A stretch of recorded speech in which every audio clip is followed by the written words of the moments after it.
Hi, Summit Stars. It's Mrs. Prost here. And this week in third grade, we are working on haiku poems. So I want to read you this book that's called Grass Sandals, The Travels of Basho. It's written by Donnie Spivak and illustrated by Demi. And on the very first page, it gives us a definition of haiku. Traditionally, poems in the form called haiku are characterized by 17 syllables broken into 3 lines with 5, 7, and 5 syllables respectively. Each haiku includes language that appeals to 2 of the 5 senses: sight, hearing, smell, touch, and taste, or the additional sense of movement. The characters of Japanese writing, the kanji, often follow the forms of nature. In this book, for example, the character for mountain can be seen to resemble the shape of a mountain. Rain looks like rain, river a river, and so forth. And then here is our title page, Grass Sandals.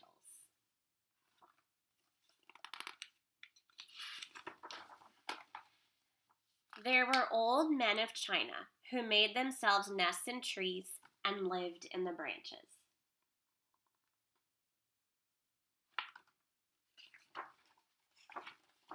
And then here is the symbol for mountain, yama. And here is the first haiku. So haikus have 3 lines, and each line has, there's 5 syllables in the first one, 7 in the middle line, and 5 in the bottom line. Alone in my house, only the morning glories straggle to my door.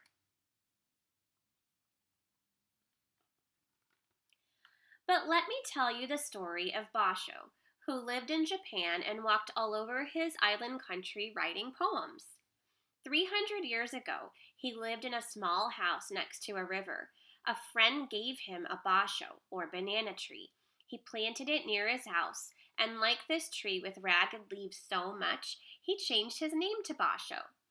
Basho would sit in the doorway of his small house, sit with his breakfast bowl, look out at the river and mountains, and pour his tea in the company of the morning glories. And there you see him pouring his tea. But one spring day, Basho felt restless and decided to travel. He decided to walk across Japan. He didn't need much: a rain hat made of tree bark, a raincoat made of thick grass to protect his black robe. He prepared for his journey by sewing his torn pants and stitching a string on his hat so that it wouldn't fly off in the wind. Suddenly it pours. Shivering little monkey needs a grass raincoat.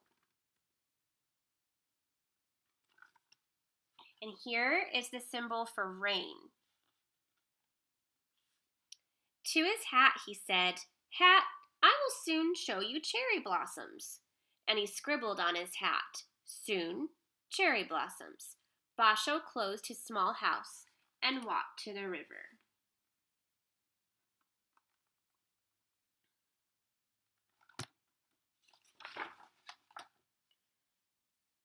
Basho began his journey on a boat, and many of his friends kept him company for a few miles on the river. His friends brought him presents for his trip: a paper coat to keep off chills, writing paper, an inkstone, and for his feet on their long walk, woven grass sandals.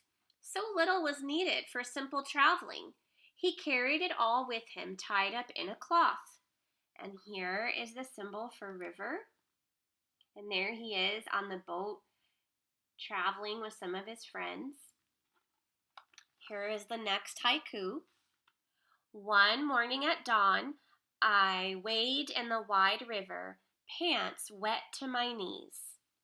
When they had crossed the river, Basho climbed out of the boat and waved to his friends. On the shore was a waterfall. He ducked into a cave behind the streaming water and laughed as it sprinkled on his face.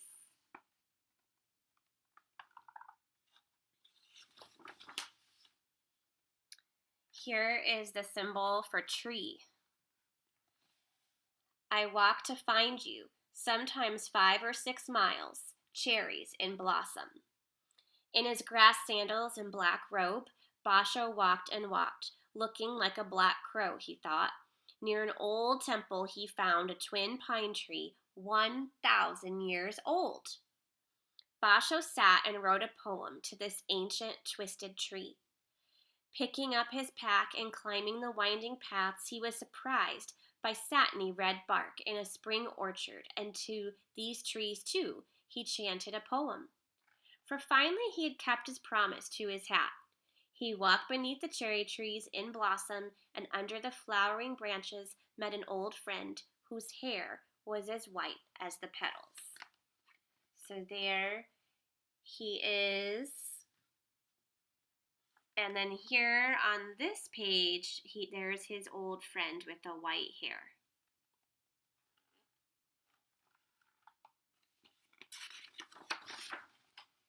At night, he often rested his head on grass pillows. Sometimes he slept on flowers, in huts, or in paper rooms. Sometimes he rested in a horse stall or in a bed where fleas nipped him. He slept in fishing villages and smelled the fishy smells. That doesn't sound like it would be a very good smell. Basho took his baths in hot springs, splashed in cold streams, and swam in the sea. And here is a haiku. A tiny pink crab tickling me climbs up my leg from glistening sea. And then here is the symbol for fish.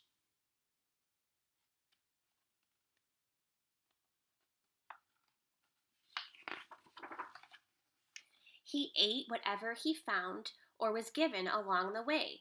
A farmer gave him a cucumber or a radish. An old woman invited him to share her noodles. Some days he made a fire, put water in a pot, and cooked rice and beans for his supper. Then he rolled the leftovers into rice balls to eat the next day as he journeyed. And then over here is the symbol for fire. And here's the next haiku. Let's peel cucumbers, pick up fallen red apples for our small supper.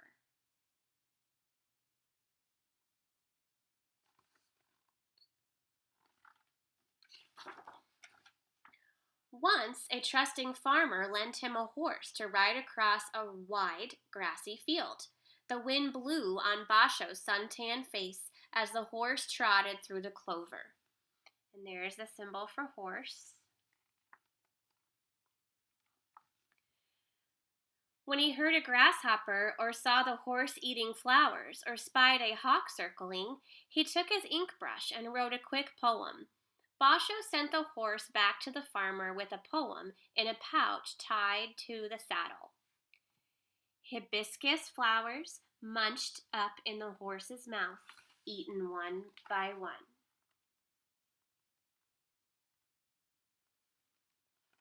I'm sorry, guys, I'm not very good at zooming in on these pictures. I'm trying my best. In a mountain village, Basho met friends and they had a party to watch the full moon. Drinking tea and rice wine, each could find a small moon reflected in the bottom of his cup.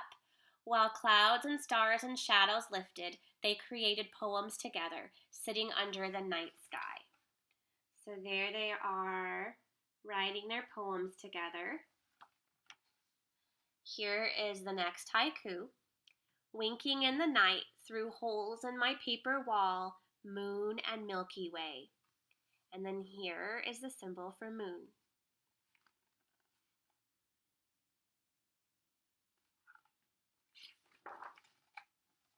The next morning, as Basho was leaving, one friend gave him new grass sandals with laces dyed blue like the iris. Goodbye, my friend, and thank you, thank you, thank you. And then up here is the symbol for friend. Basho hugged his friend, crisscrossing the blue ties of his sandals around his ankles. He set out again on his walk across his island country of Japan. Stems of new iris blooming right on my own feet, shoelaces dyed blue.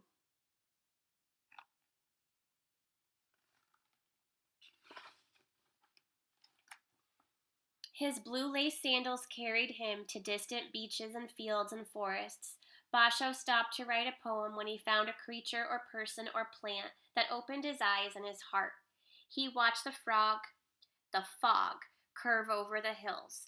He noticed a cricket. Sleeping in a leaky hut, he smelled the rain.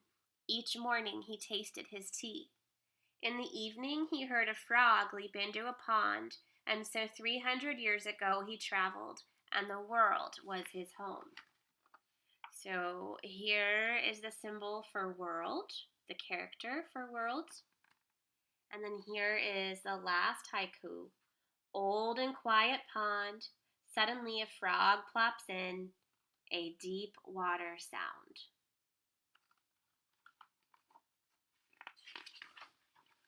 So that is the end of Grass Sandals.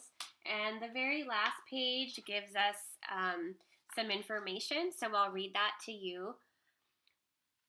Matsuo Basho, the haiku poet most loved and honored in his country, lived in 17th century Japan, 1644 to 1694.